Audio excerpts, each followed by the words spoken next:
Ukrainanyň paýtagty Kiýewde Ençe Müzadym İçeri işler ministrliginiň binasynyň öňünde oppozisiýa aktivisti we jurnalisti Tetyana Çornowylyň ýenjilmegine garşy protest geçirmegi dowam etdirdi.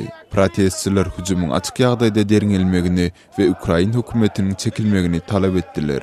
Oppozisiýa aktivistleri Çernowyle onuň alyp baran işi sebäpli hüjüm edilendigini öňe sürýärler. Russiýada Moskwanyň sudy prokuraturanyň oppozisiýa aktivisti Sergey Udaltsowy hökümete garşy protestleriň dowamynda biýdüzünçilikleri gurnamak baradaky bildirýän aýplamalaryny reddetdi. Sud goşmaça deriňewin geçirilmelidigini bellidi.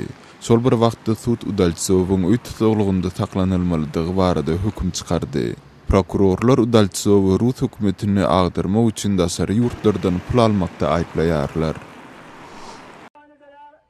Pakistanda Tehrike İnsaf ve Cumate İslami Partiýasynyň ýüzlerçe agdaty Quetta şäherinde NATO'nyň ýük ýollaryny petiklediler.